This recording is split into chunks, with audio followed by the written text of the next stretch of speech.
We have completed 4.1 cubic graphs already. Let's move on to reciprocal graph, the next important one. There are two types of reciprocal graph. I'm going to explain them here. The first one is y is equal to 1 over x. The graph will be like this actually. You will have a piece of graph here, another piece of graph here. That's 1 over x. There are certain characteristics about the graph you should be aware of. The graph will not touch x or y axis.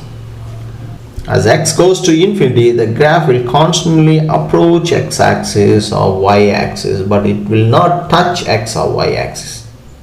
So whenever a graph approaches to a line as it goes to infinity or minus infinity, but it doesn't touch the line, the name of the line is asymptote.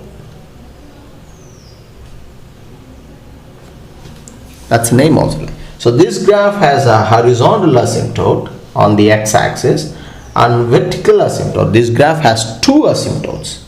What is the equation of the horizontal asymptote? Equation of x-axis is y is 0. Equation of y-axis is x is 0. Because when you apply transformations on these graphs, you are going to learn transformations in the second part of this chapter. You are going to move this graph to the right side, left side, up or down. So when you move, you have to move the asymptotes also. And you need to mention the equation of the asymptote clearly. So that's the first graph, y is equal to 1 over x. And then one more thing here I need to explain. When you sketch this graph, don't sketch this way. That's wrong. It has to be a smooth curve here, this part. It has to be like this. That's 1 over x. Okay.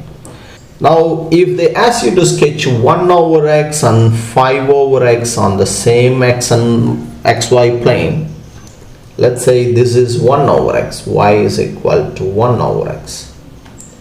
Now they want you to sketch y is equal to 5 over x. The number in the numerator got bigger, right, from 1 to 5. So the graph will slightly move away from the origin, but it's still the reciprocal graph. It will still approach y-axis, x-axis, but it will be a bit more away from the origin. So that's a graph 5 over x. If they want 8 over x, you need to draw another graph here, 8 over x. That's all. So the second reciprocal graph is 1 over x square. In this case, because of x square, y will always be positive, right? Whatever value you sub in the place of x, it will always be positive. So in graph, the graph will always be above x-axis, right? The graph will be like this. That's 1 over x square. Usually when you sketch 1 over x, the graph will be like more curved like this. But 1 over x square should be like this actually. It's a little difference actually between these two graphs. 1 over x square. If they ask you to sketch 3 over x square, it's the same thing. 3 over x square. But still it will approach the x and y axis. It will still approach x and y axis. But it will be a bit away from the origin. That's 3 over x square. That's a second reciprocal graph.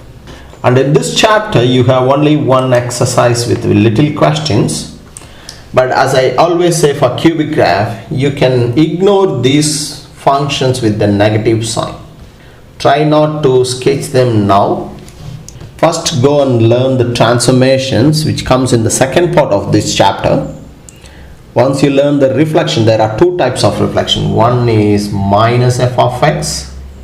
Another one is f of minus x. Once you learn these two reflections, then come back and try to sketch these graphs.